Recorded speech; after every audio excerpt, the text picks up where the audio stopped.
Dear viewers, আজ আপনাদেরকে নিয়ে যাচ্ছি লালন শাহ পার্ক তথা লালন মুক্ত মঞ্চে। লালন শাহ পার্ক রাজশাহী মহানগরীর পাঠানপাড়ায় পদ্মা নদীর পরিবেশে নির্মিত একটি উদ্যান ও বিনোদন কেন্দ্র। 2013 সালে মহানগরীর পদ্মা পাড়ের সৌন্দর্য বর্ধন ও বিনোদনের জন্য রাজশাহী মহানগরীর পাঠানপাড়ায় পদ্মার পাড়ে 55 একর জমির উপর রাজশাহী সিটি কর্পোরেশনের উদ্যোগে নির্মাণ করানো হয় লালন শাহ পার্কটি। এটি রাজশাহী মহানগরীর একমাত্র উন্মুক্ত বিনোদন কেন্দ্র। মরমী কবি লালন শাহের নামে এটির নামকরণ করা হয়। এই পার্কে একসঙ্গে প্রায় 5 থেকে 7 হাজার মানুষ অবস্থান করতে পারে, যেখানে মুক্ত সাংস্কৃতিক অনুষ্ঠানের সুবিধা রয়েছে। পদ্মা নদীর আবহাওয়ায় 750 জন বিনোদনপ্রেমী মানুষ এই উন্মুক্ত থিয়েটারে অনায়াসে একসঙ্গে বসে বিভিন্ন অনুষ্ঠান উপভোগ করতে পারে। ভিডিওটা ভালো লাগলে লাইক, কমেন্ট ও সাবস্ক্রাইব করে আমাদের পাশে থাকুন। আপনারা ভালো থাকুন, সুস্থ থাকুন এই কামনা করছি। তো চলুন লালন শাহ পার্কের সৌন্দর্য উপভোগ করা যাক।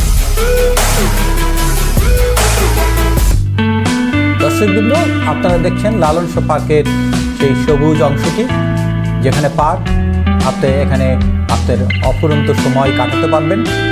পাশে যে সাদা অংশটা দেখছেন দূর দিয়ে, ওটাই পদ্মা নদী। আর দূরে দেখছেন নোংর স্তরটা। নোংর স্তর নিয়ে আমাদের আলাদা একটি ভিডিও আছে, সেটা আপনারা প্রয়োজনে দেখে নিতে পারেন।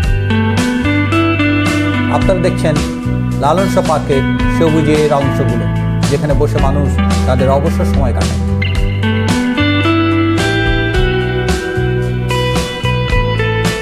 আপনারা দেখছেন রাজশাহীর লালন শাহ পার্ক।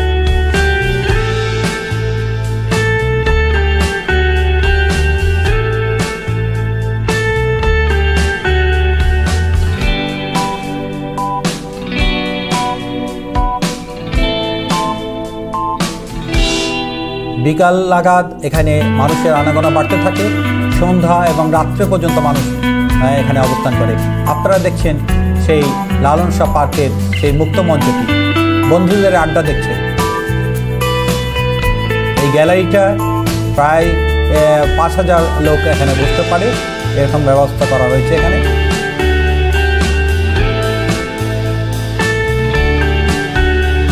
আপনারা দেখছেন লালন শাহ পার্কের মুক্ত মঞ্চটি।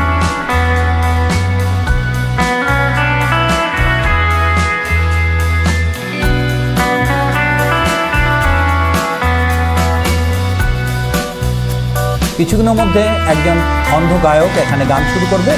আপনাদের সেই সঙ্গীতে নিয়ে যাব। তার আগে আপনারা দেখতে থাকুন পদ্মার পাশে অবস্থিত লালন শাহের এই বিস্তীর্ণ সবুজের সমারোহ সম্মিলিত পার্কটি।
দেখতে থাকুন লালন শাহ পার্কের এই মুক্ত মঞ্চটি এবং আমাদের ভিডিও এখানে আমরা শেষ করছি।